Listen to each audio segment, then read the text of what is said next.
Video शुरू करने के पहले एक क्विक रिमाइंडर, ये वीडियोस प्योरली एजुकेशनल पर्पसेस के लिए हैं। ये हमारे तरफ से किसी भी तरीके की रिकमेंडेशंस नहीं है, इसलिए हमेशा खुद की रिसर्च करें और वो चॉइस लें जो आपके लिए बेस्ट हो। Hello friends, welcome back to our channel. दोस्तों, क्या आपको पता था Amazon, Apple, Biogen, Nvidia corporation and Netflix की स्टॉक्स ने पास्ट 30 इयर्स में आउटस्टैंडिंग रिटर्न्स दिए हैं। आप अपनी स्क्रीन पे देख सकते हैं। अब अगर आपने 10 साल पहले S&P 500 इंडेक्स में पैसे इन्वेस्ट किए होते तो आज आप अपने रिटर्न से काफी ज्यादा खुश होते। जो इंडेक्स 500 लार्ज यूएस कंपनीज के परफॉर्मेंस को ट्रैक करता है, इसने पिछले एक दशक यानी कि एक डेकेड में इंप्रेसिव 12.39% का एनुअलाइज्ड रिटर्न डिलीवर किया है। और इस तरह इसने 1957 के बाद से, जब से ये लॉन्च हुआ था, तब से अपने long term historical average of 10.7% को भी बीट कर दिया है। लेकिन सवाल है कि आप इन यूएस स्टॉक्स में आखिर कैसे इन्वेस्ट कर सकते हैं और इनके लॉन्ग टर्म ग्रोथ पोटेंशियल का एडवांटेज कैसे उठा सकते हैं? एक आंसर है इंटरनेशनल म्यूचुअल फंड्स की मदद से। अब आप इन इंटरनेशनल फंड्स के ऊपर नजर डालिए जिन्होंने टिल डेट 16.25% के रिटर्न्स दिए हैं। लेकिन प्रॉब्लम ये है कि इस साल के इनके आउटस्टैंडिंग परफॉर्मेंस के बावजूद भी इन्वेस्टर्स इसमें से रिसेंटली बैकआउट कर जा रहे हैं। पर सवाल है क्यों? डोंट वरी, हम आज के इस वीडियो में आपके सभी क्वेश्चंस को आंसर करने वाले हैं। हम आज बात करने वाले हैं कि इंटरनेशनल फंड्स आखिर क्या होते हैं, इंटरनेशनल फंड्स के डिफरेंट टाइप्स क्या होते हैं, इंटरनेशनल फंड्स में इन्वेस्ट करने के एडवांटेजेस क्या-क्या हैं और इंटरनेशनल फंड्स के इन्वेस्टर्स इसमें से आखिर क्यों एग्जिट हो रहे हैं। लेकिन आगे डाइव इन करने से पहले प्लीज लाइक बटन को हिट करना मत भूलिएगा, चैनल को सब्सक्राइब कर लीजिए और नोटिफिकेशंस को भी टर्न ऑन कीजिए, जिससे कि आप हमारे सभी अमेजिंग कंटेंट से अपडेटेड रह सकें।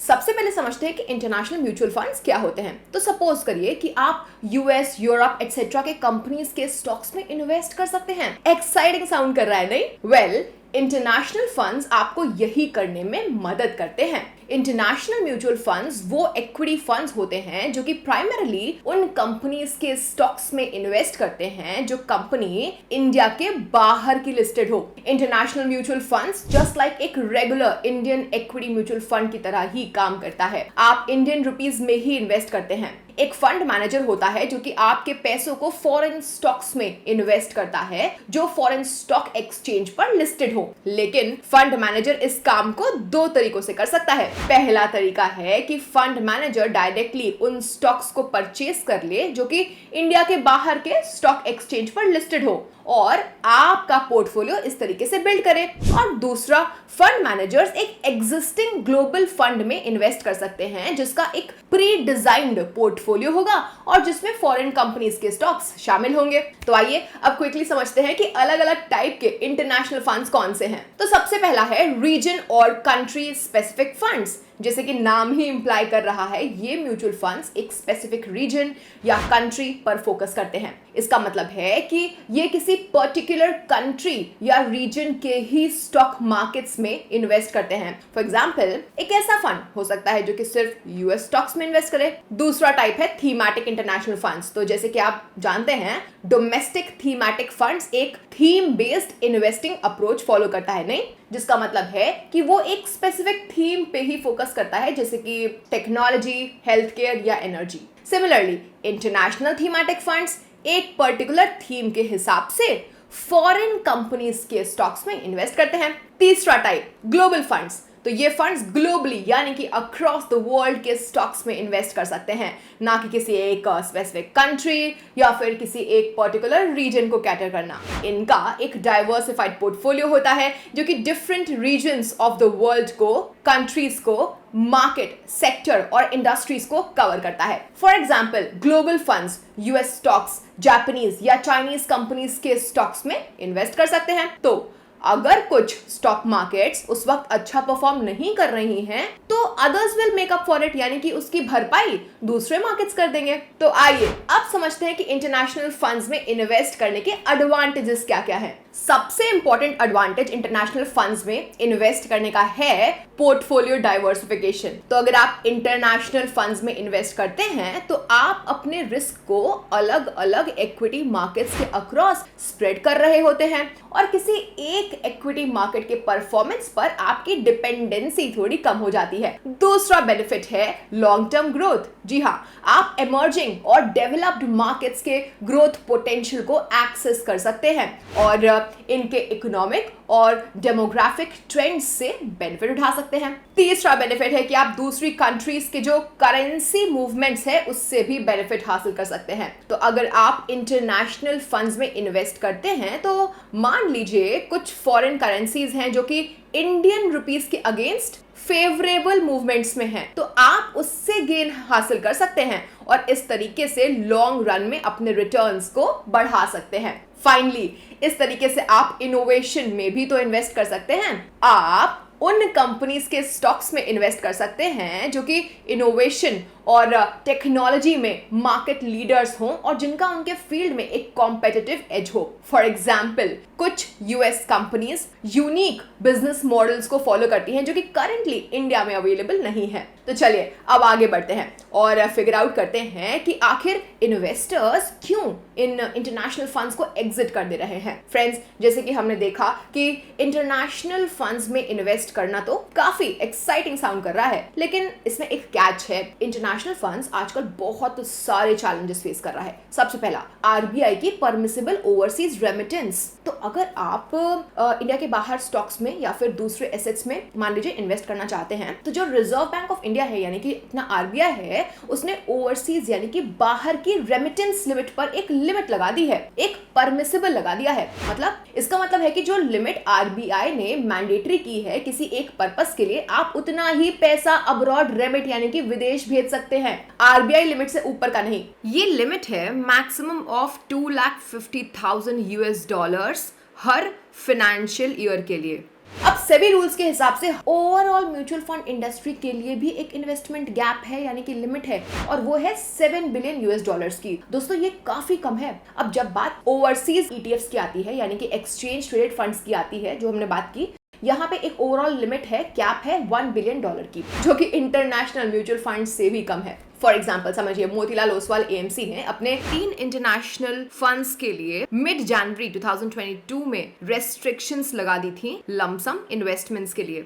ऐसा इसलिए क्योंकि फंड हाउस इस ही ओवरसीज इन्वेस्टमेंट रेस्ट्रिक्शन को फेस कर रहा था। फिर कई दूसरे म्यूचुअल फंड हाउसेस भी हैं जिन्होंने अपने इंटरनेशनल फंड्स पर रेस्ट्रिक्शंस लगा दी है और इससे इन्वेस्टर्स बहुत ज्यादा अनॉयड हो गए हैं। तो इस सिचुएशन को हैंडल करने के लिए एम्फी एक गाइडेंस के साथ आया।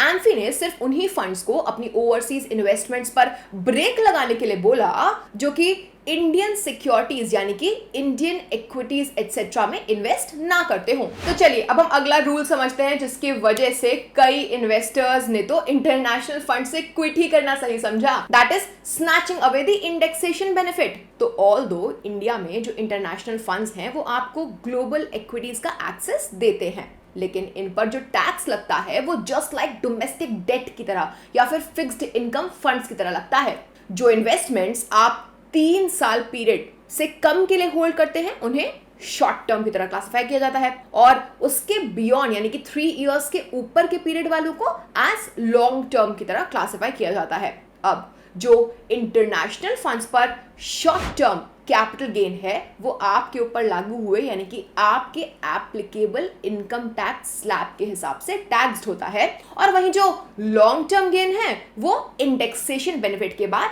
एक 20% के टैक्स रेट अट्रैक्ट करता है। अब इंडेक्सेशन बेनिफिट क्या होता है? ये इन्फ्लेशन को एडजस्ट करता है, यानी कि इंडेक्सेशन बेनिफिट से किसी भी इंटरनेशनल फंड का जो परचेज प्राइस था ना उस पे इन्फ्लेशन का आपको बेनिफिट एडजस्ट हो जाता है। अब कई म्यूचुअल फंड इन्वेस्टर्स ने इन इंटरनेशनल फंड्स में इसी इंडेक्सेशन बेनिफिट के लिए इन्वेस्ट किया था, लेकिन हुआ यूं कि अमेंडेड फाइनेंस बिल जो कि 1 अप्रैल 2023 से इफेक्टिव हुआ था उसके अकॉर्डिंग, सुनिएगा, अगर आपको म्यूचुअल फंड से कोई गेन हो रहा है और अगर उन म्यूचुअल फंड्स का इक्विटी में 35% से कम का एक्सपोजर है, बेसिकली ये हो गए gold funds, date funds, international funds, इन्हें अब इंडेक्सेशन बेनिफिट नहीं मिलेगा। इंस्टेड आपके जो भी गेन्स हुए होंगे वो आपकी टैक्सेबल इनकम में वैसे ही ऐड कर दिए जाएंगे बिना इंडेक्सेशन बेनिफिट के, यानी कि परचेज प्राइस पर इन्फ्लेशन का एडजस्टमेंट नहीं होगा और इससे आपके इनकम टैक्स स्लैब के हिसाब से पूरा का पूरा टैक्स कर दिया जाएगा। तो ये दूसरा मेजर रीजन था जिसकी वजह से इन्वेस्टर्स अब इंटरनेशनल फंड्स में से निकल जा रहे हैं। तो अब क्वेश्चन ये है कि आखिर आपको एज अ इन्वेस्टर करना क्या चाहिए। तो इस साल जैसे कि आप स्क्रीन पे देख सकते हैं, वो इन्वेस्टर्स जिन्होंने यूएस मार्केट में इन्वेस्ट किया है उन्हें काफी डिसेंट रिटर्न्स मिले हैं। ऐसा इसलिए क्योंकि यूएस टेक ओरिएंटेड स्टॉक्स की काफी स्ट्रॉन्ग रैली रही, जैसे कि मेटा, निविडिया, टेस्ला एक्सेट्रा। तो आपको करना क्या चाहिए? इन रिटर्न्स के बेसिस पे इंटरनेशनल इक्विटीज में इन्वेस्ट कर देना चाहिए? जवाब है नहीं। इंटरनेशनल फंड्स उन इन्वेस्टर्स के लिए सूटेबल हो सकते हैं जिनका एक well diversified domestic equity portfolio हो और जो ग्लोबल मार्केट लीडर्स के स्टॉक्स में इन्वेस्ट करना चाहते हो।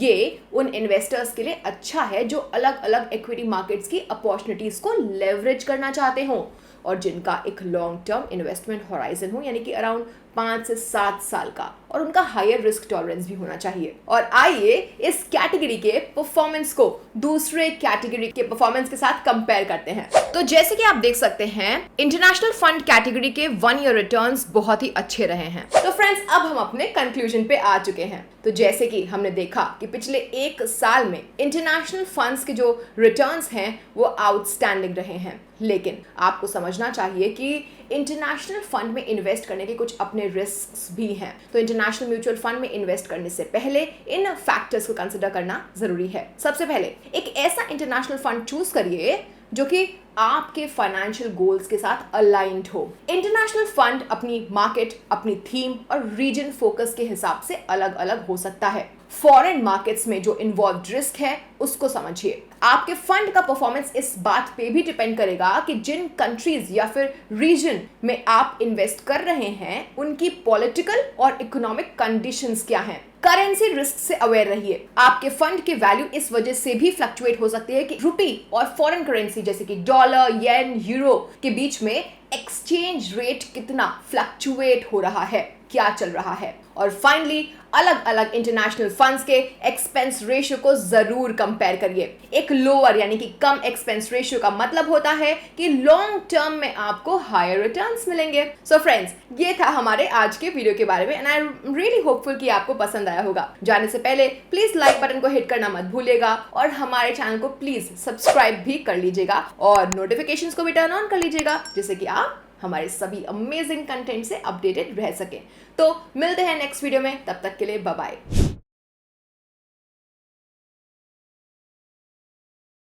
Mutual fund investment are subject to market risks. Read all the scheme related documents carefully before investing. Mutual funds are not exchange traded product and Next Billion Technology Private Limited facilitates investment in mutual fund through BSC Star platform. Dispute with respect to mutual fund through our platform would have access to exchange investor redressal forum or arbitration mechanism.